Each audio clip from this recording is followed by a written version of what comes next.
I do this for my sister, my wife and my kids, cause they part of the team. I do this for all the naysayers and haters who made me one of the greatest. I know it kills you inside, that's why I do this for you. I do this for my father, who I've only seen from time to time in my dreams. I do this for you. I do this for my mother, who's finally clean, no longer a fan. I do this for you.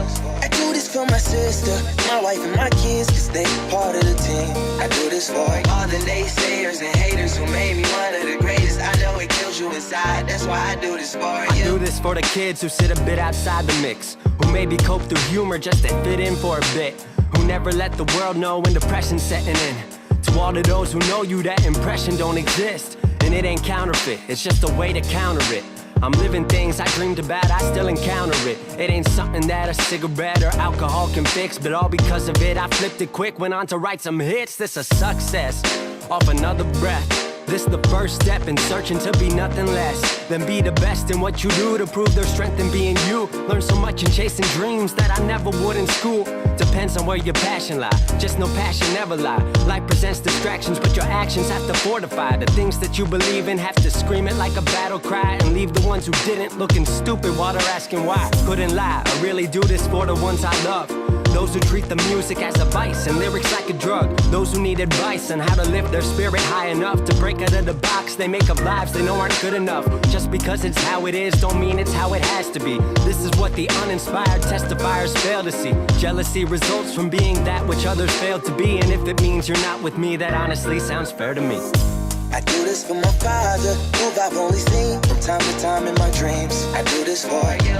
I do this for my mother, who's finally clean, no longer a fan. I do this for you. I do this for my sister, my wife and my kids, cause they part of the team. I do this for all the naysayers and haters who made me one of the greatest. I know it kills you inside, that's why I do this for you. Do this for my mother, she'll be working for the summer. Do this for my father, cause these days I often wonder what my life would have been like if I was not adopted. To grow up in a home where I was treated like a problem.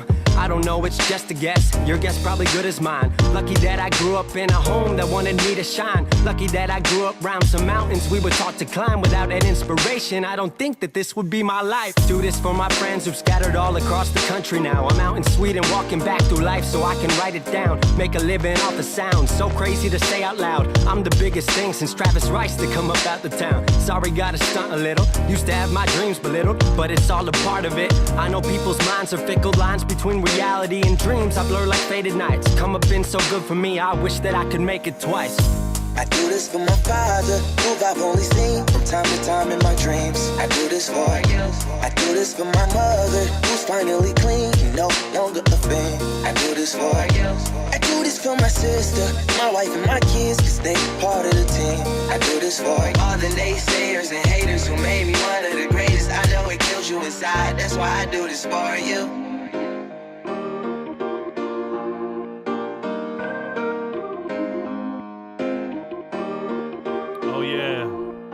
Nice to see everybody today. Shout out to everybody who's out there making decisions to be with us and nobody else.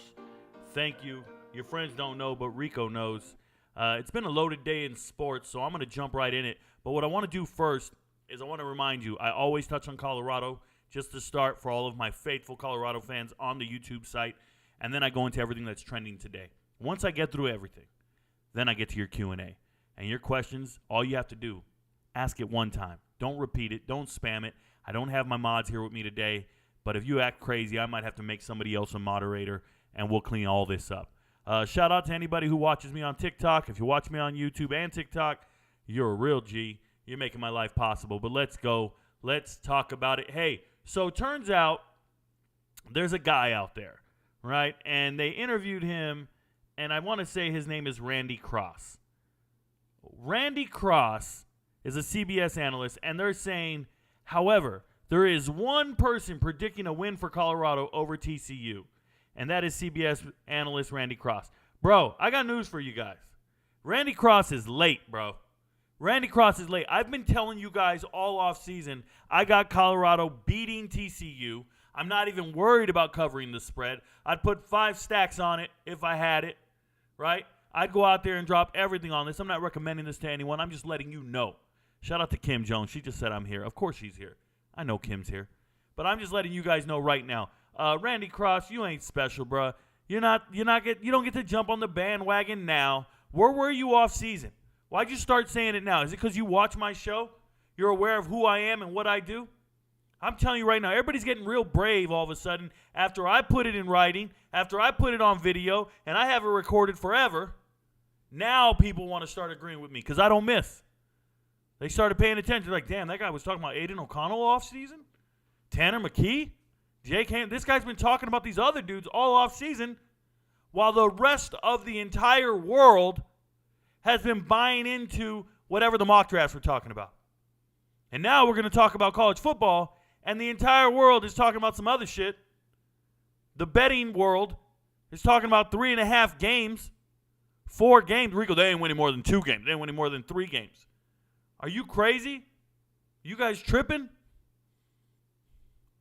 That's crazy. I just saw somebody in chat right now. You guys know I don't read chat right away. Somebody in chat wrote, but you do have 5 stacks. LOL.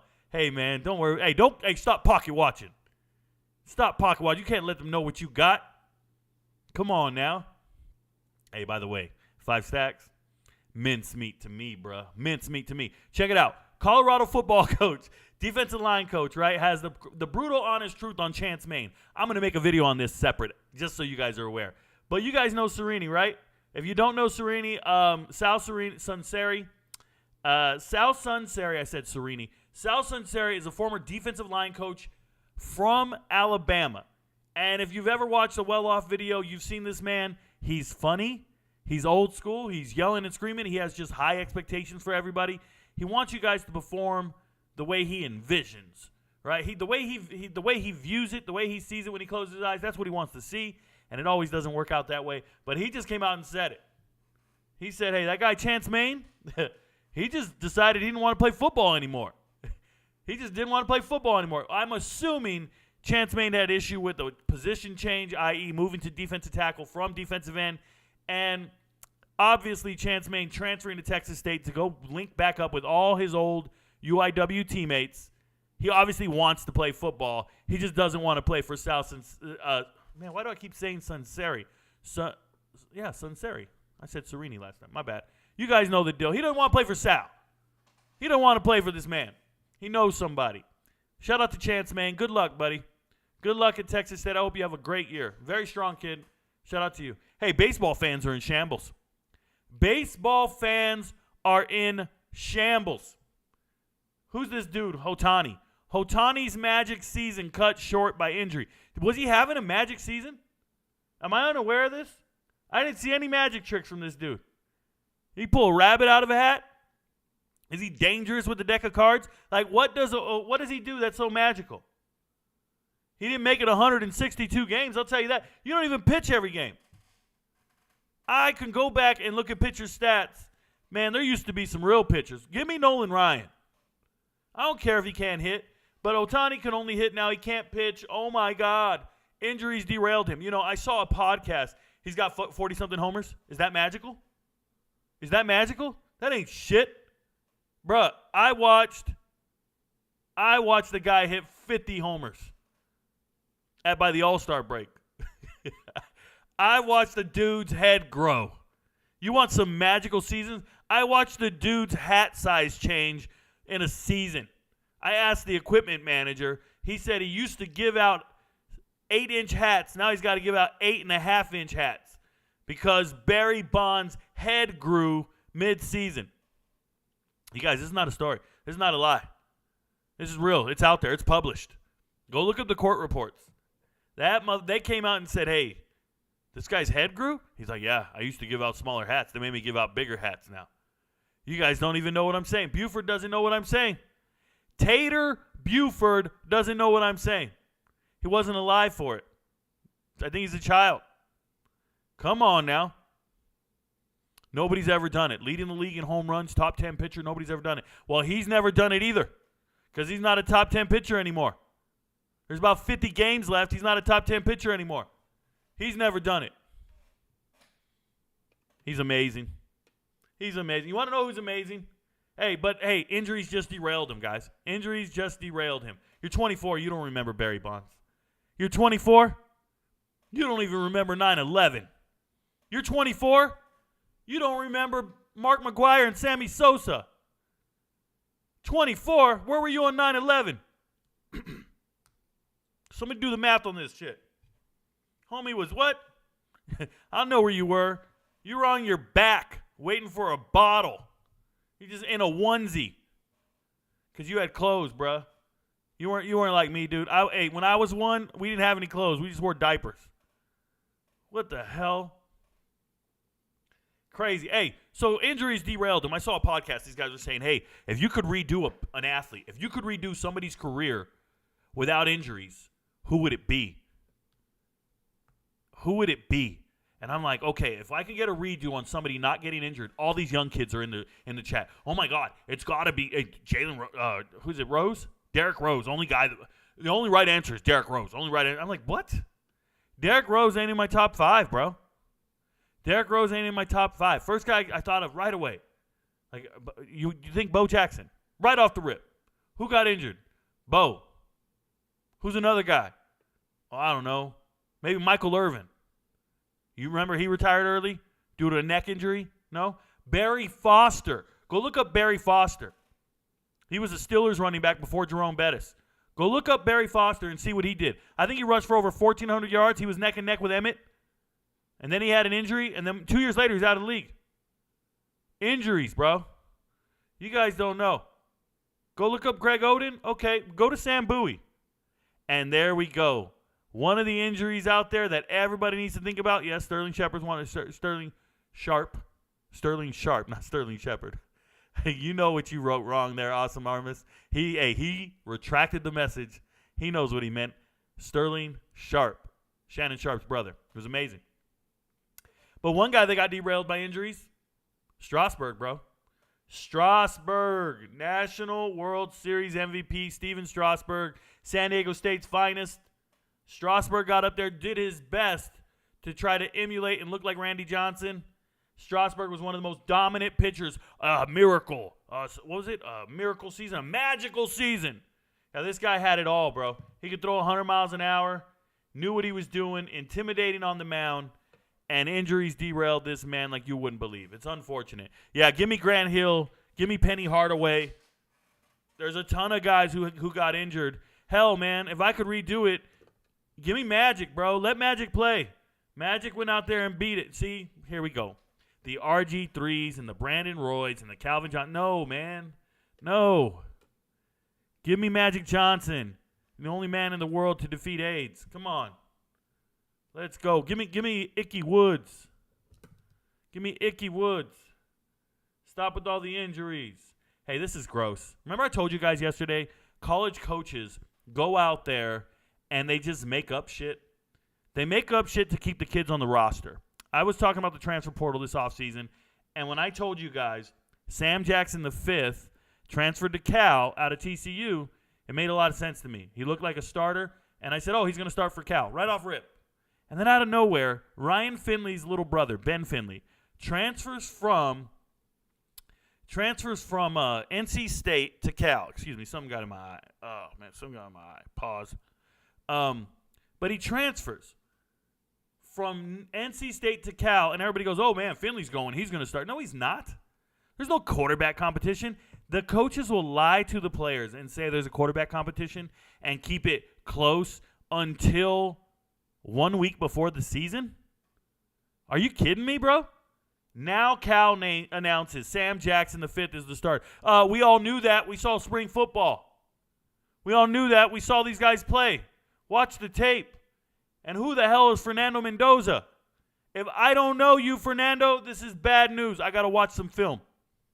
This is bad, guys. If I don't know Fernando Mendoza, this is bad. I know everybody. I should tell you something. I know R.J. Martinez. He just transferred from Northern Arizona to Baylor. He's third string. Like, I know third string at Baylor. I don't know third string here. And a Hispanic dude? Mi gente. That's my people, bro. Come on now. Shout out to the Cal coaches.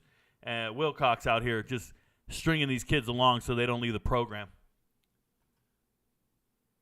Speaking of stringing shit along, Mason Smith is going to be suspended for the first game because he got paid while at LSU.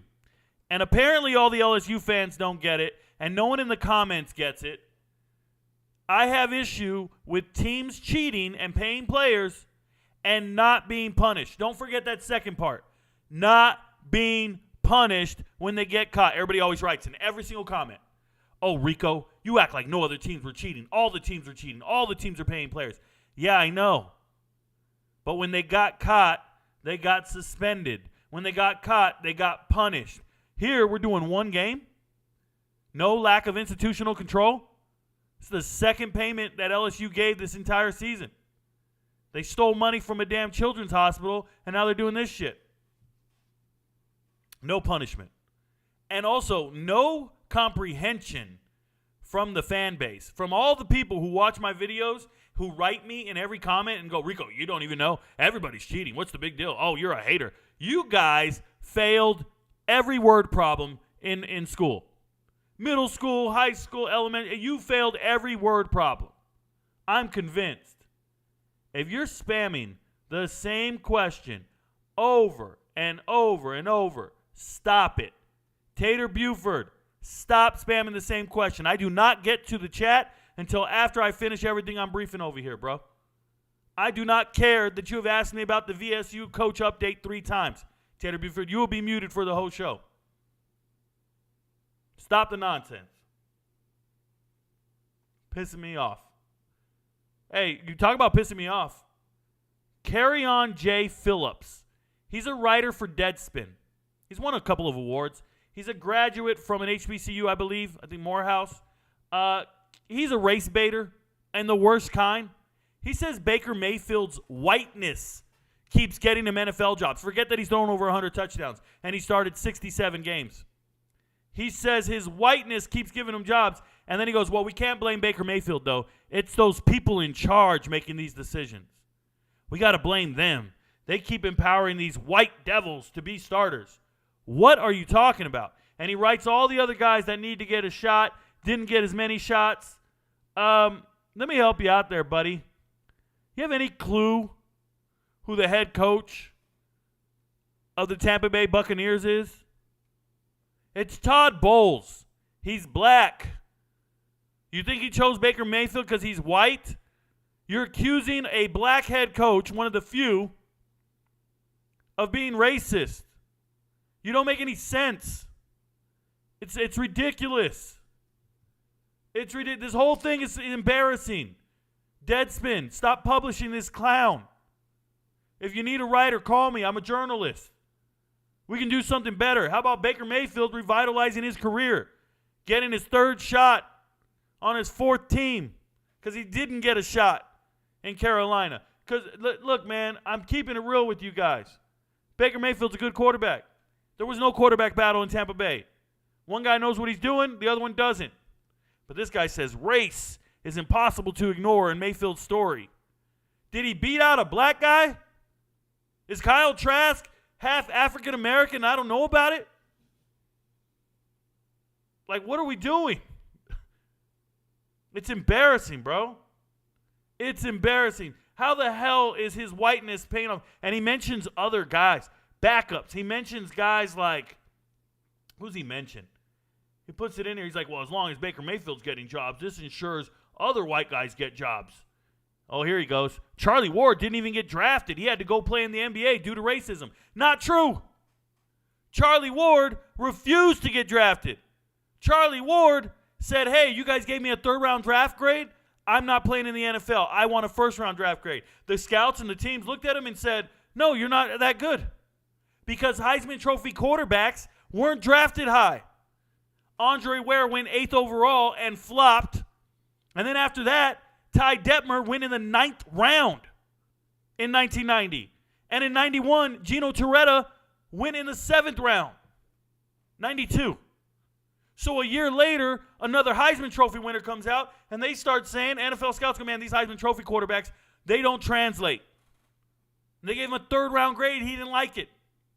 The Chiefs called Charlie Ward and like a year later and said, hey, would you like to come back up? Joe Montana, he's going to retire soon, and you can be our starting quarterback when he retires. Charlie Ward said, no, thank you. I'm going to keep playing for the Knicks.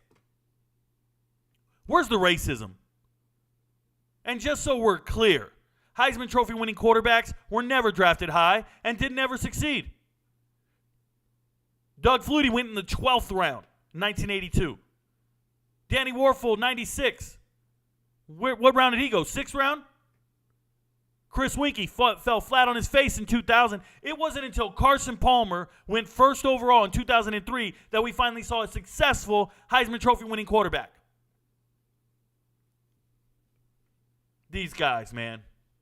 Troy Smith only started 8 games in his NFL career. That was race? That was race, or does every Ohio State quarterback not translate? Cam Newton only got to play for 2 franchises. That's what he's saying. He only got to play for 2 franchises.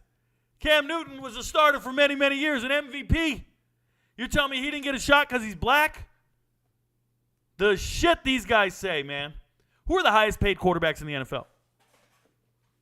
Who has the most guaranteed money in the NFL? Who's getting drafted first overall, second overall, third and fourth overall?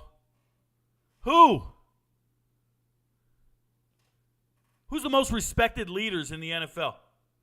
What about the underachieving quarterbacks still getting paid more? What about the Russell Wilsons? Who's a quarterback on the Dallas Cowboys? Like, I don't understand, bro. These idiots. This guy blames Baker Mayfield's race for the fact that he's starting. Is that why Andrew Luck's not in the league? It's ridiculous. He won a quarterback battle against a white dude, and a black head coach made him the starter. Was he racist? Todd Bowles is racist? Talk about the worst channel to watch football on. CBS is the absolute worst channel to watch football. I don't care if it's college football or NFL, and they got a new booth, and who'd they put in the booth? Tiki Barber, AJ Ross, Matt Ryan. These are dudes I don't want to hear from. I promise you, I'm not watching this game with the volume up. I'm watching it with the volume down. I already don't want to see Tracy Wolfson, but hey, it's nothing comparable to Tony Romo and Jim Nantz. But why do we keep ignoring, like, I don't understand. Hey, it's better than Jason Witten. I'll take it. The Vikings had to cut a wide receiver. Maybe you guys know him, N'Keal Harry. If you don't know him, 2019 first-round pick for the Patriots. 2019 first-round pick. You're no longer in the league 4 years later. Not injuries. Just not good enough. Just not good enough. Now, yeah, they're going to tell you he was injured, but he's not him. He is not him. Never lived up to the expectations. You imagine? Could you imagine that I told you guys first-round wide receivers weren't going to be shit, but it took 4 years to prove it? 4 years. JSN out of the league in 4 years. Some of you guys might be adults by then. Shout out to Toby Amundsen. She did not place in the hurdles. So happy the cheater did not place. She's from Nigeria, and she's been cheating. She was suspended for skipping drug tests. She skipped 3 drug tests in a 12-month period. They're called whereabouts tests. Where were you? She came up with the valid reason for missing those tests. They lifted the ban, but they're appealing it. They probably won't re-ban her. She didn't win shit. They don't care. But if she won, they would probably go for it again and take away her medals. But she didn't win any medals. She's worthless. I don't like cheaters, y'all. NFL suspends 2 more players. And the real hush-hush on this one, guys. Mazzy Wilkins and Travis Johnson. Both 3 games, and they're not saying a damn thing about it. It says undisclosed, unknown reasons. I wish we knew why. All right, y'all. Ran through it. A couple things I wanted to talk about here. Traded. Okay, Isaiah Simmons is a bust, just so we're clear. Getting traded for a 7th-round pick, you are not it. Arizona, man, they're cleaning out shop. Yeah, they're getting ready for a new quarterback. Remember what I told you. Prince retires. Prince Amukamara retires. Congratulations. Kellen Mond got waived. I still laugh till this day. RG3 said he was better than Kirk Cousins. It's embarrassing. There's the Mazzy suspension. Corey Davis retired. Talked about it yesterday. Another bust. But more power to these guys retiring. Go enjoy your life. Hey, speaking of retirement, I don't want to celebrate too early, but the first step in a military retirement is getting your 4187 signed. That's a document. You're trying to get it approved, and I got mine signed yesterday. So I'm this close. I'm this close to calling it a day and a career, and after 20 years and 8 months of service, I might be able to go home, and I'm excited about it.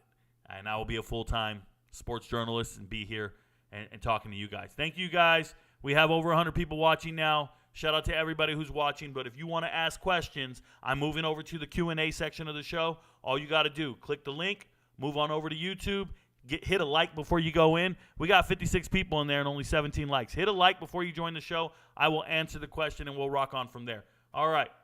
Other than that, TikTok, I don't read the chat, and I can't see what you're writing. All right. To the top. Let's go. Connor's here. What up, Connor? Connor's a regular, just so we're clear. Connor says, kind of old news, but have you seen the Knicks-Raptors situation? Wild. So, it's not old news. It's about 2 days old, and I didn't touch on it. I want to talk about it now, though. The Knicks. They had a dude working in their computer room. Now, there's like film study that you can do. There's this software that everybody uses in the NBA. It's a third-party proprietary software. I forget what it's called. You got to have you got to have a subscription to it. It's called Synergy Sports Accounts, I think. And Synergy Sports provides this software that'll enable people to do things. This is kind of like all 22 film in college football. It's called Catapult. You need a Catapult account. So anybody who has these accounts, you have your team profile in there. You can see different things. You can set up different accounts. And they track a lot of information. It's pretty cool. And the NBA pays for it. This third party provides it. Think of it as statisticians and stat nerds times 20, but with software and AI and all these other things. So this guy's got a Synergy account, and he's, a part of the Knicks organization. So he knows their tendencies, what they're doing, and everything. Well, he starts getting recruited by the Raptors. And when I say recruited, job interviews, giving them a fringe benefits package, all that stuff. But he then takes some of the information he has at work, and they're saying he forwarded it to the Raptors. Now, when they come across something like this is the equivalent of like sharing a playbook in football, if I can break it down for you guys. Sharing a digital playbook or a profile with all the playbooks. Because he provided information like the tendency of certain plays to be called by the coaching staff. In basketball, they give a signal from the bench and they tell you what play to do and what spacing to have and who should get the pass and the ball and the shot and all this stuff. It's all very automated. And when you have automation like that, it's hard to watch it in real time and actually catch what's going on. A lot of people watch on film and the signals change and the rotation changes, and there's just so many fluid things. It's very complex. I know a lot of people look at basketball and they think it's just a one-on-one thing, but it's extremely complicated, and that's why certain street ballers can't make it in the NBA because of the amount of IQ you need to have to understand what they're actually doing. So there's software out there to help you track this, follow trends, study things, film development, all this stuff. And this guy, I can't pronounce his name, but he was in charge of it, or at least played a part in it, and then he started sharing it with the Raptors. So now the Knicks are like, hey, these guys are cheating. They have our information. Now, usually this is held and taken care of internally, like within the league, okay? Seriously, this happens a few times a year. This will happen all the time. Not all the time. This happens sometimes. And it'll be taken care of internally, and they'll have a discussion and say, hey, you compromised this, the integrity, blah, blah, blah, and there'll be some type of punishment or ramification, whether it be financial, maybe a draft pick, whatever. Oh, boy. The Knicks feel like it was so egregious, they went to court, third party. They said, no, we can't handle this internal. This guy gave them the keys to the castle. This guy's told the Raptors everything about us, and he's been slipping them information on the low for a while. Dare I say Snowden, right? This guy's a whistleblower on what we're doing. It's not cool. So kind of riveting stuff, kind of interesting. I'll give them that, but, that's where it stands. We'll see what happens once they get to court. Glad to be here, Travis Warren says. What do you think of Colorado's defensive and offensive line versus TCU's O-line and D-line? So, okay. So TCU's O-line, Stephen Avila was a draft pick. Then they have a player at right tackle or left tackle. He's rotating to center. all in all, TCU is returning 3 offensive linemen. They have 2 replacements. I think Colorado matches up well with the defensive line. I think they do. And I think they'll be competitive in that regard. But TCU is going to score some points. TCU does have a great running back, a solid quarterback, and a rebuilt wide receiver room I'm not too enthusiastic about. But their running backs are great. Offensive line is good enough. Colorado's defensive line, not all that girthy, right? They're not all that stout, but they have a ton of talented players that they can rotate in and be fresh and things of that nature. Now, the flip side. TCU runs a 3-man front, okay? So they run a 3-4 defense or a 3-3 defense, one of the two. But I know they only have 3 defensive linemen. I think Colorado's offense is their strength all the way around. That includes the offensive line. I think Colorado's going to be good. I think they're going to score a ton of points. And if they don't win the game outright, it's going to be a hell of a shootout. But I know they're not losing by 21 points. I can't say it enough. Record it all day long. So that's how I feel about those matchups. Who wins the biggest game of the year, Michigan or that school down south? Well, Ryan Sanger, I don't think any school down south is going to be in the national championship. I think it's Michigan and I almost said Ohio State. Michigan and USC, Michigan and Texas. So I don't even think the SEC is going to be that dominant. I think they're going to beat each other. In those 8 games they play each other, it'll be what a rarity. But I don't see Georgia I don't even see Georgia in the playoffs. And I don't see Alabama there either. So that's how that goes. VSU baseball coach update. There is no update. The university, the conference, everybody's investigating it, but there's no update at this time. Lewis Henton, roll tide, brother. Good to see you. Rico, what's up? What's up, Nick Giltner? Doing it, yo. What up, Willie Bobo? He's doing it, yo. Corey Flores says, what's good, Rico? Spreading positivity. I hope everyone is having a great day. Let me tell you guys, Corey Flores is here every single day, and he's positive every single day. So I appreciate him to the fullest. Kamani Ross says, we here. What's up, Rico? Hey, my luck is up. TDC, oh, yeah. Awesome Aramis says, it's been too long. Praying everyone is having a blessed day. Working nights is a beast. Man, I've done that before. I don't wish that on anyone. I used to work mids, and it was a blessing. So mids was 10 p.m. to 6 a.m. I worked that every single day. I was an instructor. During the war, we were doing a ramp-up, and I was teaching military intelligence systems in the middle of the night, and I loved it. I loved it, but I wouldn't do it again. And let me tell you, your schedule's all off. Your days are weird and wrong. I don't want any part of that. No, thank you. I love my work schedule now. I wake up when I wake up. I go to bed when I go to bed. Is there any particular team that you really enjoy watching in college basketball? Connor, I really enjoy the underdogs. So I watch all the conference tournaments, and I pay attention to anybody going on a run. I don't wait for Cinderellas at March Madness. I can identify Cinderellas in their conference tournament. And that's when I start cheering for certain teams. But it changes every year to year. I don't care about logos and jersey colors. When you cheer for a team, you're cheering for a logo and a jersey color and some helmets. Like, you're not cheering for the players. If you're a team fan, you don't even care who the players are. You're cheering for that team.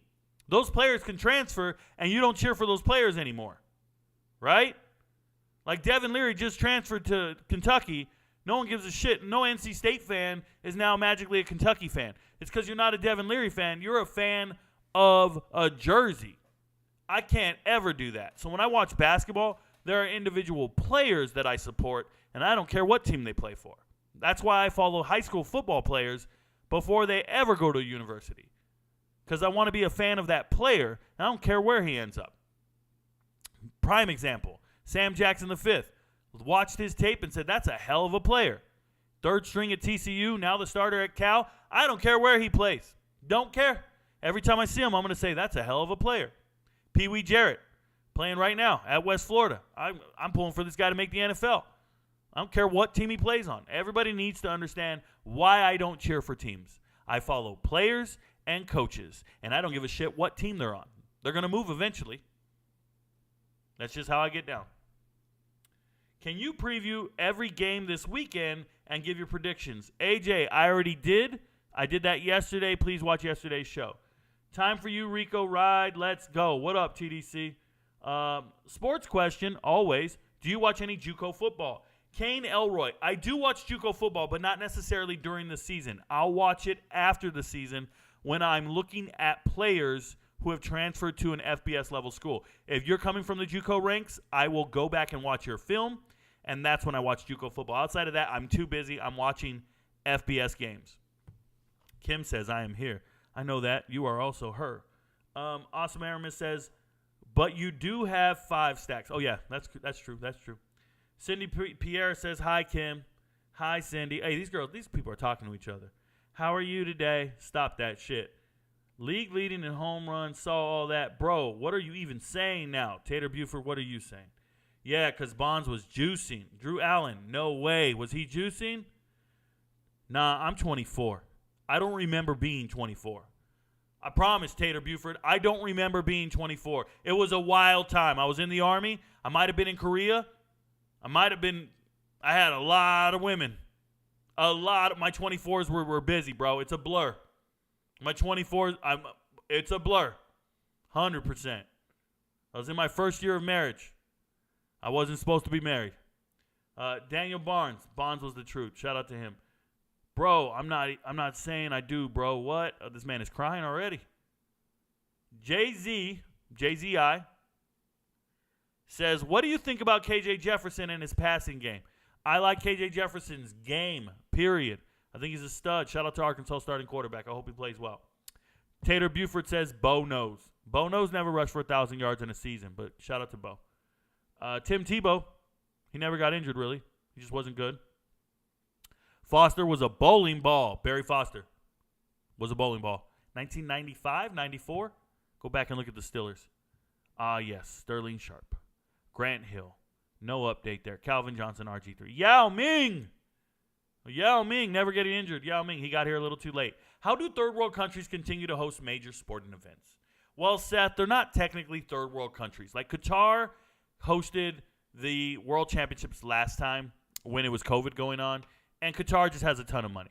So when they're doing their bids and they're promised to build a stadium and do this and do that, they're winning. They're trying to do some fair rotation. But yes, it's annoying. And this is all because I said Hungary, Budapest, they should not be hosting the World Championships. I watched 2 golf carts crash, and one of the runners got glass in his eye and was expected to still run 200 meters as fast as everybody else. That's absurd, okay? You got golf carts crashing. You've got waiting rooms with no AC running. It's ridiculous. Pick countries that have the resources and the capabilities of hosting these games. Jose Fernandez. Oh, did Jose get hurt? Magic, what up? The Panthers linebacker, can't remember his name. Luke Kuechly? Which linebacker? I don't know which linebacker got hurt. Tater Buford said, bro, you can't hold it against us when we were born. Yes, I can. Yes, I can. I think if you were born at a certain time, you don't have the same point of reference, or you don't have the same understanding. You know, when I was a kid, they used to tell me I wasn't tough because of Dick Butkus and Jack Lambert and all these Dick Night Train Lane. And I was like, okay, so I'm not tough. Yeah, you weren't tough, da-da-da-da-da. And I'm thinking, all right, well, now that all those dudes are gone, and anybody who ever told me I wasn't tough isn't even alive anymore, I'm gonna sit here and tell you I'm tough as nails, bro. I'm a real-life tough guy. IRL, in real life. Some of you guys lag in real life. Let that sink in. What up from San Francisco? Opinion on Tua. Beta male. Tua's soft as hell, bro. Somebody called you a stripper. Somebody said you're as thick as an onyx stripper. Somebody said you got a big old booty, and you respond back with, hey, we can get scrappy too. I'm Samoan, and we're very respectful. We can get scrappy too. I really appreciate it if you keep my name out your mouth. Like, dude, that's not tough, bro. And I ain't saying talk tough so you don't have to be tough. I'm saying, like, really be it, man. Shoulder check them when you see them. Like, seriously. All you got to say, hey, man, there'll be some furniture moving. What do you want to say to Ryan Clark? There'll be some furniture moving when I see him. Straight up. Just let him know it's on site. Real talk. And then go looking for him. Go looking for him. Find out where he's at and show up and be about it. You couldn't make it on my block. Shout out to Palmwood Drive. You couldn't make it on my block. Got to be Bo Jackson. He would have rewritten the record books in baseball and football. What record books? He never rushed for 1,000 yards. What records was he going to write? Educator unpleasant. Stop believing the commercials. Bo Jackson never rushed for 1,000 yards. You know you got to average like 75 yards a game, 82 yards a game to get 1,000 yards? In the prime of the running back era, Bo Jackson never had 1,000 yards. Oh, well, he was playing baseball, Rico. Well, I don't care. He had in 7 seasons, he had one all-star game. One all-star game in 7. What is that? What record books is he rewriting? The longest span between all-star appearances? Holy shit. Just be having their hopes all up. Did AR-15 retire? Don't know what you're talking about. Make sure you hit that like button. Thank you very much if you do. Shout out to you guys. Have you talked about the Jim Harbaugh situation? Yeah, for about 2 days. Go back and watch the old shows. Stop repeating yourself. I do track at Kentucky, and football players are saying Leary is significantly better than Levis. Grayson Brasher, yeah, no shit. Will Levis is gross. Was never good. Watch the tape. Wasn't in my top 10 going into the draft. Everybody laughed at me when I said the NFL teams don't like this kid. He's not it. And he fell to the second round, and they decided to take him because they're desperate. Should have never taken him. He's not it. Rico, I saw Jawan Mitchell was in Colorado. Looked like he was on a visit. Yeah, he was on a visit yesterday. I hope everything works out. He's a great talent. We'll see what he can do. Good luck to that young man. It's my first damn time. All right, Buford. I love the title scrolling. Jamaica wins when it matters most. I'm not a big fan of that.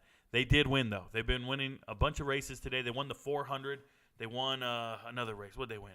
They won 2 races that really matter. So shout out to them. Hugh Jackson. Tater, he is like that, but he knows everything. Just learn how he operates and be cool. Thank you very much, Roan. This is who I am. He will get to your question. He goes in order. He run. Yep. There you go. Rico, there's a solid chance Texas Tech is going to be in the Big 12 title. Joe McGuire is cooking. He's cooking with Crisco. Okay, hey, good to see Holy Joe again. Hey, Holy Joe's a regular up in here now. Hey, you come here often? Yeah, I'm here all the time. All right, well, my mom told me to tie your shoes so you don't fall for anybody else. All right, if you guys go to the club, man, you got to have a quick pickup line. Just walk up to the girl, hey, you're a really good thief because nobody saw you stealing me. Stealing my heart from across the room. You stole my heart from across the room and nobody noticed. I say some crazy shit sometimes. Usually I just say, hey, my name's Rico. How you doing? What? You're on a girls' night. You're not talking to any guys tonight. You're on a girl. You wouldn't be on a girls' night if you knew me. You wouldn't even know these silly tricks. Anyways, yeah, Texas Tech. I have them in my top 25. I believe they're really good. I say they win at least 9 games. I love Zach Kitley as an offensive coordinator. I love Dre McCray as a transfer wide receiver. I've been all over this team for a while. I've been trying to tell everybody I think they're the 3rd best team going into the season, 3rd best team in the Big 12. Can they make it to the title game? Sure. I really like what they're doing. Thank you, Rico, for calling out these clowns. Yeah, I can't stand it. Can't stand it. I still wonder if Charlie Ward would have been better in the NFL career or than his NBA career. I don't ever worry about it, but if you guys wonder about it, you do that. You do that. Tater Buford. Tebow and Johnny Football falls into that too. Total trash. Probably Mahomes. Dak. Yep. Way better than Jason Witten. Everybody is. Jason Witten struggled. Sorry, chat just jumped on me. I'll get back up. Give me a second here. Rico, any high school games we should be looking forward to tomorrow? Seth. Yes. Let me pull it up for you guys so I can show you what I'm excited about. I'll just go right down the list. So you guys know how to watch football games here in Georgia? I don't care where you live in the world. Here's what you do. Tomorrow, you go straight to GPB Sports, Georgia Public Broadcasting. Do you guys see this game right here? This game, Westlake, that's where Cam Newton went to school. Cedar Grove has 12 Division I players. This is an amazing football game. Westlake, I have them winning this game. You guys don't understand how big of a game this is. This shit is tomorrow. And that's what the game that's going to be on GPB. All you got to do, go to GPB, you click on sports, you hit watch live, and you can watch it anywhere in the world. You don't have to do anything else. It's going to be on 7:30 Eastern. You turn it on, you'll see the game. But what other games do I care about? Let's go. Scores and schedules. By the way, Westlake and let me go to rankings real quick. Let me show you guys something. The game that's going to be on tomorrow is Westlake, the 7th best team in the state, right? Supposedly. I think they're way better, by the way. But they got them 7th, and they're playing Cedar Grove, who's usually a 3A team, the number 1 team in 3A. But Cedar Grove is not to be played with. So Cedar Grove is up here.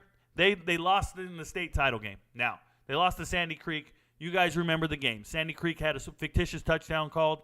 They were a yard short of the end zone, and the damn ref went like this, touchdown! And it was not a touchdown. Yeah, that was Sandy Creek winning the state title over Cedar Grove. Cedar Grove's been in the state title game, I think, 5 of the last 7 years. So, they're playing, that's a great game. They're playing Westlake. But when you see teams like Buford, Colquitt County, Carrollton, that's Juju Lewis right there. Number 1 quarterback in the sophomore class, going to USC. They're the 3rd team because they just lost last week. Who'd they lose to? Well, they lost to Hughes, the number 1 team in 6A. You got to know all these teams. If you guys want to work it around and go around, let me tell you a team that's going to get stomped out pretty soon. Creekside here plays Mater Dei in a couple of weeks. Creekside, yeah, they're number 2 in 5A, but they play Mater Dei in a couple of weeks. Get to know Ware County's quarterback. Get to know Cartersville. That's where Trevor Lawrence went to high school. I could go down this whole list. Tyreek Hill went to Coffee. These teams are loaded. These teams have so many great players. You learn so much if you just sit down and watch Georgia high school football, and it's free. You need no cable. You can get the app on your phone. You can go to the website. You can do either one you want. GPB Sports, you go straight to watch live. The game will be on at 7:30, and there you go. Now, scores and schedules. Tomorrow. This doesn't sound right. Why'd they say they're playing Westlake? Oh, that's in a week. They're not playing Westlake for a week. This week, they're playing Coconut Creek from Florida. So a team from Florida is playing Cedar Grove this week. That won't be on TV. There's no game tomorrow on TV. The first game is the next week. But games tomorrow that you can look forward to watching that I care about, where's Western High School from? They're not from around here, but they're playing Milton. Good for them.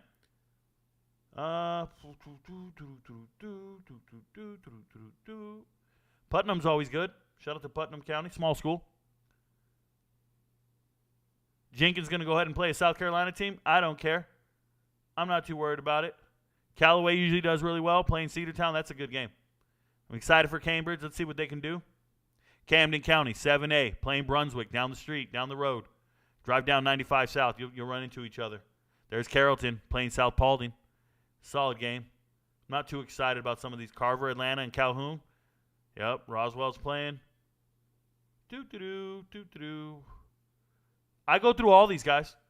I go through every single one of these. Bainbridge playing Coffee. That's a huge game. Colquitt County playing Stockbridge. Shout out to them. Valdosta. Hopefully they stop losing. Westlake and Crisp County. That's tomorrow. My bad. Westlake's the next week. That's why somebody was saying Crisp County. Rico, you're wrong. My bad.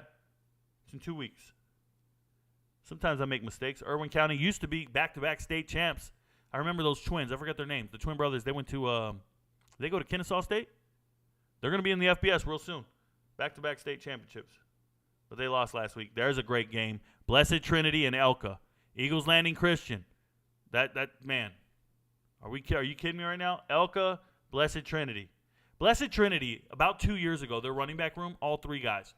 All 3 are either at Georgia Tech or Bama right now. Georgia Tech or Bama. I'm not even joking. 3rd string running back, Division I. It's just loaded. Grayson playing Eagles Landing. That should be a blowout. These are my local teams right here. Greenbrier. This is a pillow fight right here. These guys live near me. I don't even go to these games. They're near my house. I won't even go watch them. They're just a big pillow fight. These teams aren't good. Shout out to Harlem for always punching above their weight. And they're not. This is a small-ass town. Burke County's the best one out of all these guys around here. They lose in the playoffs. Hughes is playing McEachern. I'm excited for it. Hughes might stomp them out, though. Thompson, best team down the street, 20 miles. State champs last year. We'll see what they can do. They just beat Burke County last week. They're going to play Jefferson County. I'm excited for the game. Yeah, man, so for me, Georgia football is free on TV. You can watch it anywhere. I got my pops watching it from, all the way in California. He watches it. Lee County, going to stomp out Hapeville. I'm telling you, Lee County's great. Lowndes going to play a Florida team. Let's go do it.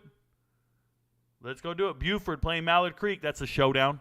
That's a showdown nobody wants to talk about right there. Let's go.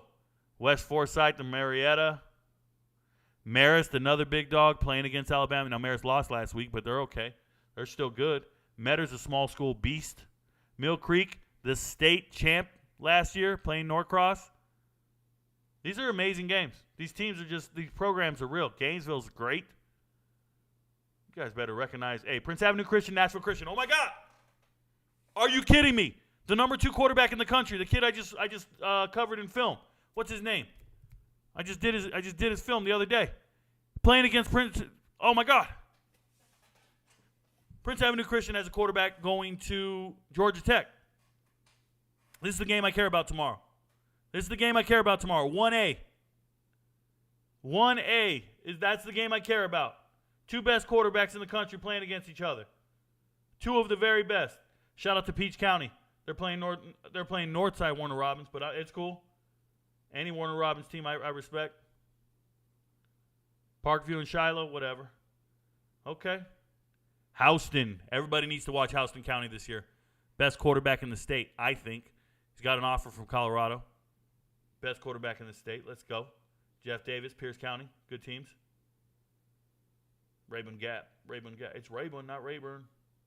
Rayburn. Hey, there it is. Ware County, bruh. All right, I'm excited, guys. I go through all these games every single Friday. Every single Friday, I'm excited for all these games. Look at how many it is. I don't care. Every week. And then there's games on Saturday every single week. There's Creekside playing New Jersey. Told you, Creekside's got a real schedule, y'all. Creekside's going up to New Jersey. Let's see what's cracking. There's Burke County. I like them a lot. Let's see what it's about. Thanks for the question. I know a lot of you guys don't give a shit about that question. I lost 20 people watching the show. Don't care. I'm just letting you know how to watch free high school football, some of the best high school football in the country. All you got to do is go to GPB Sports. It's always on demand. I'm surprised Tony Romo didn't get no consequences for that slip-up he had on live TV. I don't know which one you're talking about, Ross. Break it down for me. What do you think Arizona does? Trade Kyler and draft Caleb, or keep Kyler and trade pick number 1 for a boatload? I think Kyler's not getting that. I think Kyler's not sticking around. I don't think Kyler's very good. You'd be a fool to keep a guy. And what are you trading for? When you get a ton of draft picks, what are you trading for? You get a ton of draft picks because you want a franchise quarterback? You don't have one. Kyler Murray's not a franchise quarterback. So you're going to get a bunch of draft picks to get other players in other positions. You still need a quarterback. You get a chance to get a quarterback. You get him. You get one chance. Look, you want to win a Super Bowl? You got to have a quarterback from the first round. And I'm talking top 15. Top 15 picks. If you want to win a Super Bowl, unless you're Tom Brady, the recipe is get a quarterback in the top 15 picks. Everybody else who finds a quarterback in the 3rd or 4th round, Dak Prescott, Russell Wilson, even Jalen Hurts, it's just a stopgap. Oh, good job, you found a guy. Kirk Cousins, you found a quality starter, but he's not a first rounder in the top 15 picks. Not going to win you shit. Not going to win you the big one. Go get a quarterback in the top 15. What's that pension like? My pension, probably pretty good, I would think. E8, 20-plus years. I think I'm all right. Been an E8 for all of my last 5 years, so it always does your top 3, if you guys didn't know. I think my base pay is somewhere in the low 6,000s, so half of that every single month for the rest of my life. Do some disability numbers. Probably around 6,000. Probably about 6,000 a month for the rest of my life. Plus whatever I'm making in my next job. By the way, it's TikTok. What do you think Arizona does? We got that. Damn, thank you for real. No problem, Buford. Rico, what's your thoughts on Joe Milton going into the season? Not many guys get a third chance at this level. So darts, a lot of guys get a third chance. I follow a lot of players. Not many guys get a chance at this level. I don't know if you guys just don't study it or don't know what's going on. There's tons of quarterbacks getting 3rd and 4th chances in their careers. The difference is Joe Milton has never earned it. Joe Milton has never won a quarterback battle. He's never won a quarterback battle and kept the job. So he just sucks. Right? Like, being real, he just sucks. I hope he plays better. He's got a huge arm. He's got a great coach. Talked about this at length just the other day. And just the other day, I talked about who's the kid who just transferred from Texas A&M to King, to Georgia Tech. Quarterback King. That kid has won a job everywhere. He's getting his third chance, too. Current highest overpaid player in the NFL.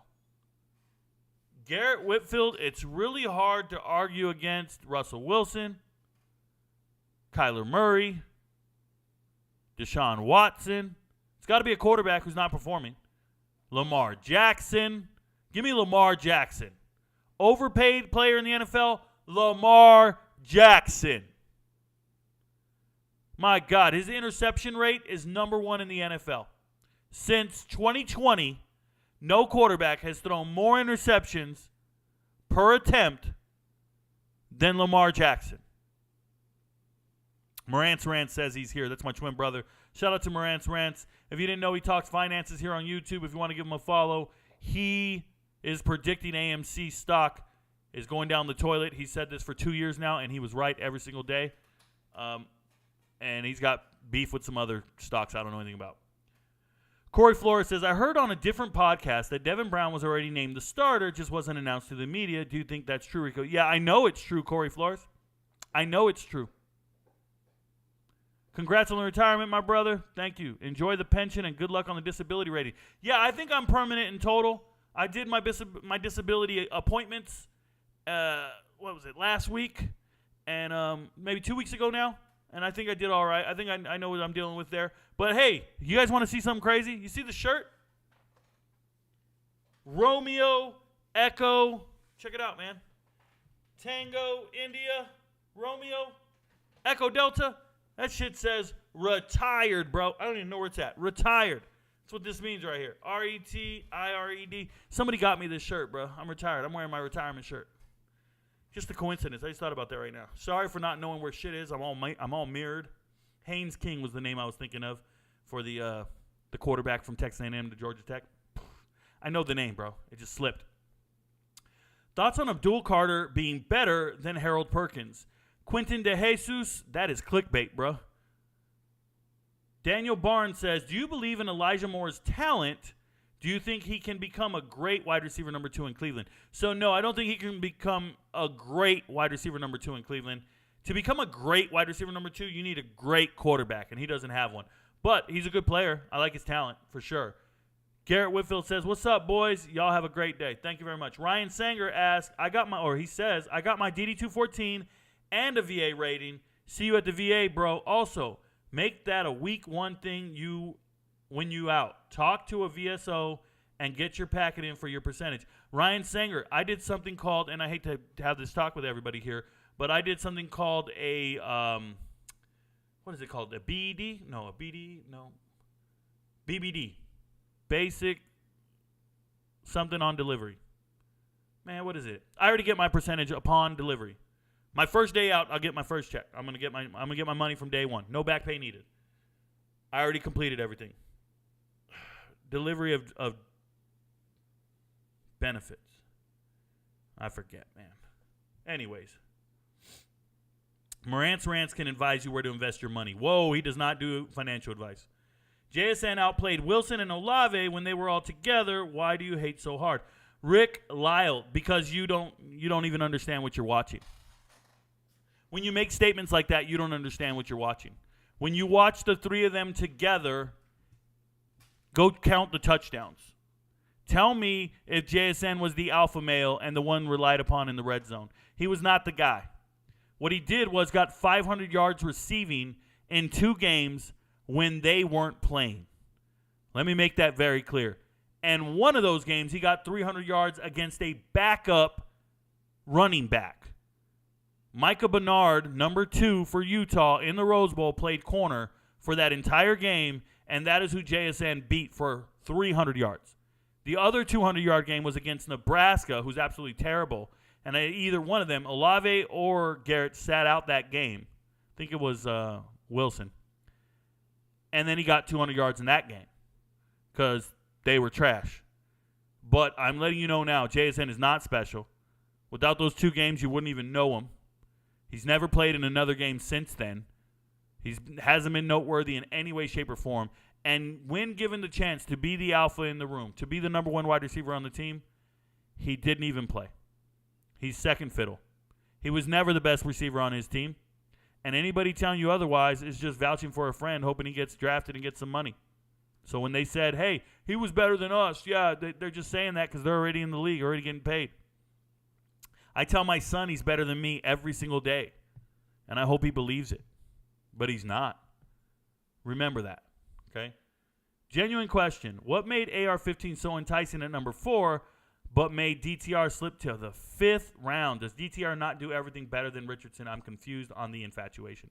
Yeah, the infatuation is hype, is scouts. I'm a big believer that Anthony Richardson is nowhere near as good as any of these other quarterbacks. I watched him play. He's the 14th best quarterback. He's the 12th best quarterback out of 14 in the SEC. He couldn't start for about 25 college teams right now, but he's starting for the Colts. Everybody just make-believe. They're make-believing in their mind right now. They're make-believing that he's good. They're like, oh, look at how big and strong and fast he is. Oh, my God, he's so good. He was the 4th pick in the draft. No, bro. It's been 8 months since I last saw him go 9 for 27 against Florida State. It's been 8 months since he was the worst quarterback in the SEC. Like, I remember I went back and watched this film. I'm in week 4. I watched his first 3 games. His first 3 games. He had more tackles than he had passing touchdowns. More tackles than passing touchdowns. He had 2 tackles off of interceptions. No passing touchdowns. 0 for 4. He had 0 touchdowns, 4 interceptions. Oh, but Rico, he had 3 rushing touchdowns against Utah. Yeah, I know, man. Running the hell out of the ball. He's not any good. And he's never been good. They're just make-believing it. They're just out there. These hype monsters are doing it. I watched the tape. I'm like, man, this guy's not good. I'm still convinced he's not good. Oh, he's starting, Rico. You're wrong. No, I'm not wrong. That's a GM desperate for his job. That's a franchise that is desperate because they just got through starting Carson Wentz and Matt Ryan in back-to-back seasons. They have gotten through putting so much money into veterans, saying they are 1 quarterback away from being a playoff team. They're 1 quarterback away from being a champion. Yeah, his name was Phillip Rivers, who got you to the playoffs. But outside of that, you kept signing these old dudes, and they were trash. Anthony Richardson is not good. Trust me. Now, is he going to go make plays and impress people? Sure. He's not going to get it done. He can't complete passes. He doesn't have the natural inclination to, throw passes correctly. Let me explain. Have you ever tried to field a pop fly? Has anybody here or tried to catch a punt? Have you tried it? Have you ever seen those people who fall down when they're trying to catch a punt or a pop fly because they misjudge it, and then at the last second they try to make a random adjustment and they get their feet caught under them? They can't backpedal properly, or they run up at the last second and they muff the punt. You ever done this with friends before? I've seen it 100 times. Or how about a pop fly in baseball? They run up like they think it's going to be in front of them, and then it's back and it's behind them by 20 yards. And you're like, how the hell didn't you read that properly? Because they don't have the innate ability to track the ball. They can't see it. They don't understand what they're doing. They can't judge where things are going to land. Then there's great outfielders who are out there just chilling. Like it ain't shit. Pop fly goes up. You're like, man, I hope he drops it. He's not dropping it, bro. He's got it. Dude, punt returner, chilling. Guys are running at him. He's fair catching. He's cool. He caught it. It ain't shit to him. He can do it all day long and not drop a single one. Because there's people with innate ability to do those things. This is what his problem is. Anthony Richardson cannot throw a football to a person just casually, seamlessly, accurately, consistently. He can't do that. Now, can every now and then he throw a damn rope? Oh, yeah. He can zip it in there, get it going. But the minute he relaxes and does what he naturally does what he's naturally used to, that shit's going everywhere but where it belongs. That's an interception waiting to happen. And that's his natural thing. And as fatigue settles in, when panic settles in, you don't trust your lineman, you don't trust your receiver, you don't trust yourself, you're thinking, all of that, you revert back to what you naturally do. Anthony Richardson will naturally be a bad passer. He'll never complete more than 60% of his passes. And if he does, it's because they were all screens. It's because they're going to do this baby football shit where they throw little passes here and there. He's not going to be converting 3rd and 7. Not with his arm. Not with his arm. And no, I don't think he's a tight end or a running back. I think that's a disgrace to people who've been working as tight end and running backs their entire lives. I don't think he can just pick it up. He's not that good of a football player, bro. Everybody compares him to other people, but he wasn't even successful at college. He wasn't even dominating inferior competition. He wasn't dominating shit. He went 9 for 27.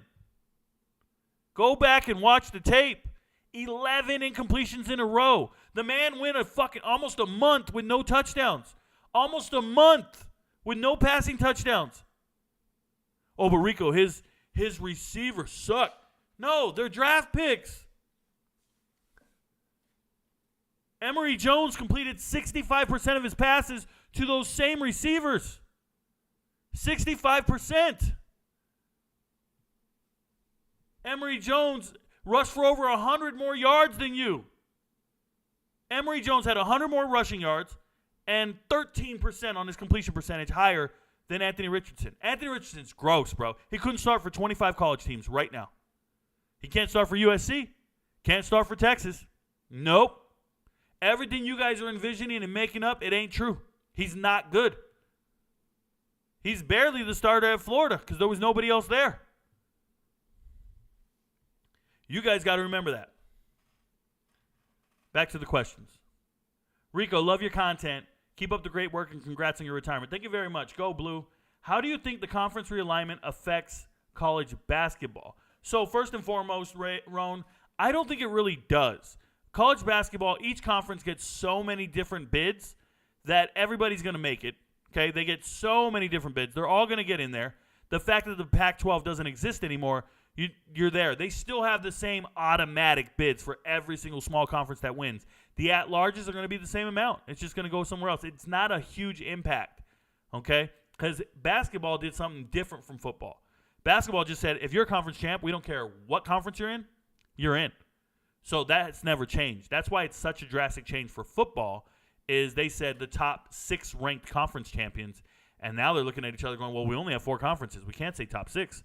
We're going to end up with a Sun Belt champion there and a MAC champion. We got to change that because then who's not going to make it? Well, we're going to do MAC and Sun Belt, and we're going to leave out who? LSU? North Carolina?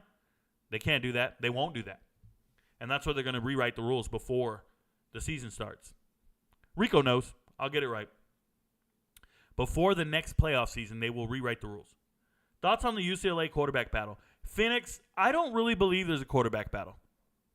I don't believe any of these are quarterback battles. Like I just showed you guys at the start of the show, Cal has finally announced that Sam Jackson is the starting quarterback. Bro, he's been the starting quarterback since he got there. They just made Ben Finley transferring in. They just made him feel better, like there's a quarterback competition. I think they got to show face. Dante Moore, I don't think he's going to be the starting quarterback. Colin Schlee and Garbers are the 2 dudes competing for that job. Now, you want to get crazy and pick Dante Moore to be your starter? Go for it, but I don't see Chip Kelly doing it. Give me Garbers, give me Schlee, and rock out. What's up, Rico? How's it going, man? What up, Carps? Andy Perez says, any thoughts on baseball playoffs? Absolutely none, Andy Perez. I just looked at the baseball standings for the first time all season after 100 games, and I'm utterly surprised that the Yankees have a losing record, the Padres have a losing record, and the Mets have a losing record. The top 3 payrolls in baseball are all losers.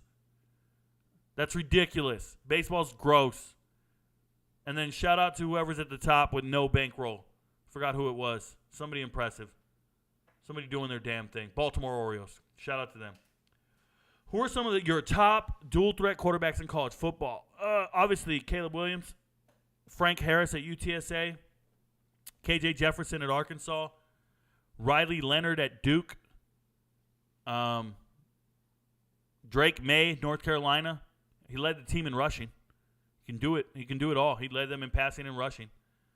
Jalen, the kid at Boise State. I'm going to miss some, but those guys come to mind right away. Braxton. Oh, Braxton. Guys, Braylon Braxton at Tulsa. Stud. Jeff Sims at Nebraska. Get ready. He had more rushing yards than Jahmyr Gibbs when they were both at Georgia Tech. Yeah, get ready for Jeff Sims. He looks like the way Anthony Richardson wishes he could look.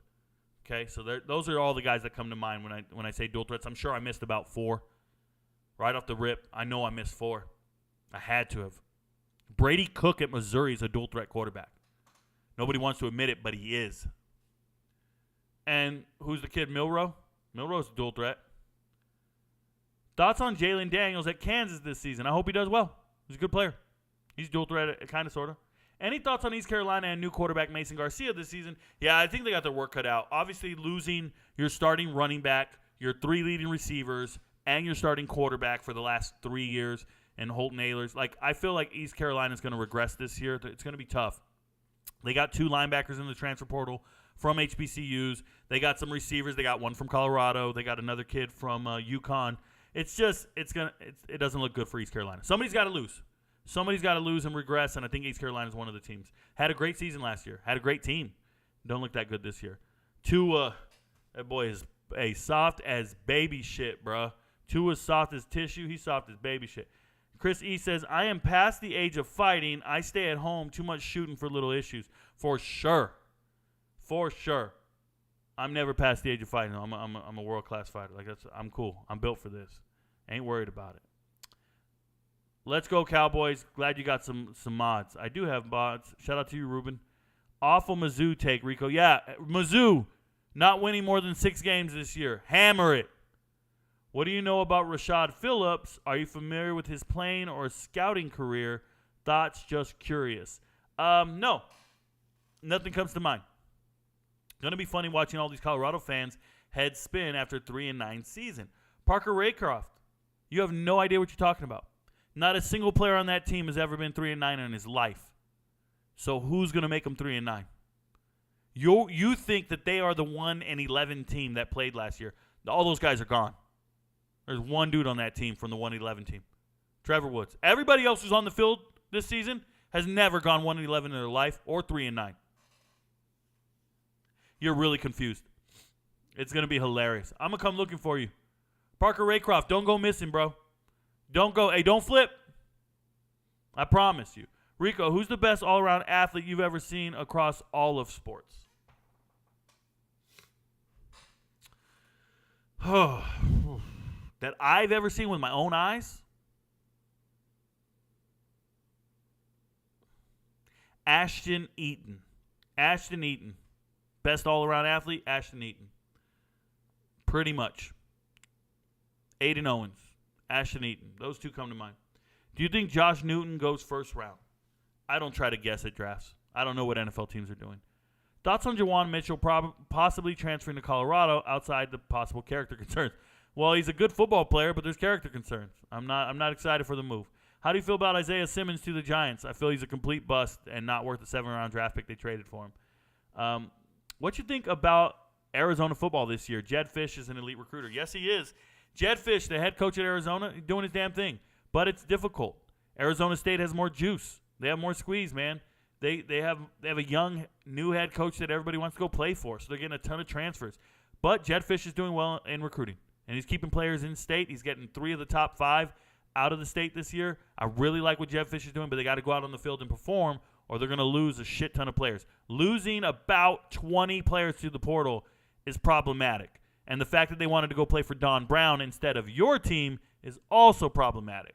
But I hope they do well. They got T-Mac. He's a mismatch nightmare. Utilize him. Rico, what do you think about West Virginia this year? Dixon Red. I don't. I think that they need to lose some games and fire Neil Brown. How do you feel about Isaiah Thomas to the Giants? Don't repeat your questions. If you see it up here, please don't ask it. Eric Berry played at Creekside. Hands down the best high school player I've ever seen in person. Yep, except he didn't have a K in his name. Shout out to you. Ryan the Ninja. What's up, Rico? Got predictions for this weekend's games. Already gave my predictions yesterday. Go back and watch the live stream. Thank you, guys. Rico, do you live near Grovetown? I'm from Harlem, and yeah, Harlem definitely plays above 3A competition in my opinion. I live closer to – I'm in Grovetown. I live in Grovetown, and I'm very close to Harlem. Shout out to you. How's Fife High School, Alabama? I have no clue. You have to have a different level of knowledge to know high school football. Thank you very much, Seth. I tend to think I do. Joseph Villalon, who do you think gets fired first, Sarkisian or Jimbo Fisher? Definitely Jimbo Fisher. Sark is not on the hot seat at all. Sark is doing great in recruiting, doing great with his team. He's overachieving. I don't understand what you guys are doing there. I don't even know why people mention Sarkisian like he's on a hot seat. It's not comparable. That's ridiculous. Russ won a Super Bowl, though. Did he? Did he really? Did he really? What? Did he really? Russ got carried to that Super Bowl. Thank you very much. He still won it, though. Yeah, so did somebody else on the bench, bro. Dang, Rico, you were right. Josh is gone, and DTR is second string. You were right once again. Did he get cut? Is Josh Dobbs gone? Come on, man. I can't get them all right every day, bro. Yes, I can. Yes, I can. Embrace it. Get used to it. That's like giving credit to Trent Dilfer all day long. Rico, what's good, bro? What up, young Kane? I left TikTok to come here thanks to Kim. Shout out to Kim Jones. Should get any man to leave where he lives. Is calling Dak a black Kirk Cousins a bad take? I think they're pretty equal. Well, they got drafted in the same round, but please don't underestimate Kirk Cousins. Kirk Cousins is a dog. Kirk Cousins got to a team and had to beat out a lot of guys. Okay? Had to beat out an RG3. When you go to a team that drafted a quarterback in the first round and they drafted you in the fourth round and you already know they're not considering you to start, that's an uphill battle. There's not a lot of quarterbacks like that. Shout out to my boy Jake Hayner. If they draft you and they just got a new quarterback, they don't want you, right? You got to earn your keep. Kirk Cousins doing his damn thing. Lamar Jackson, hell of a running back. That was the shirt you wore the day we met. What up, Kim? Is it? Damn, I look good in it then. Thank you for giving these delusional folks the real on Trey Lance. Complete scrub. Trey Lance, one of the worst players. One of the worst draft picks of all time. All love from down here in Tuscaloosa. Who do you think will end up being the starter for the Tide this year? Milroe, but I also don't think it matters. It doesn't matter. They're still going to lose 3 to 5 games. Why do some guys with these natural traits not pan out? After all, they're training with some of the best in the world. Is it a work drive, work ethic issue? Yeah, man. That's exactly what it is. It's about being self-driven. Self-driven. Hyphenated, right? You drive yourself. You don't need somebody to tell you when to work out. You don't need somebody. Dude, I woke up this morning. I went for a run. Nobody had to tell me I had to go for a run. I'm not preparing for a marathon. I'm not preparing for a 5K or 10K. I just went for a run because I am self-driven and self-disciplined to get up and run. There are a lot of people who aren't like that. They have to be told what to do. They have to be told when to watch film. We already saw all those quarterbacks who don't watch film. Self-development is on you. And that goes for college athletes, high school athletes, professional athletes. Self-development is on you. Player development, coaches get way too much credit for player development. It's on the individual player. I say this all the time to you guys. I'm a senior leader in the Army. I've had thousands upon thousands of soldiers. And many of my soldiers are in phenomenal shape. Yeah, I could go around and tell everybody it's because of the PT program I implemented or the standard I made all the platoon sergeants hold and all this shit. Bruh, it's none of that. Those individuals stay after work and grind their asses off and go work out at the gym and live a healthy lifestyle and an active lifestyle and stay committed to fitness. I get to cash in on their results. So then I get to go to meetings and go, well, my company's the best you ever seen. Oh, Top, what are you doing? Hey, Rico, what's your trick?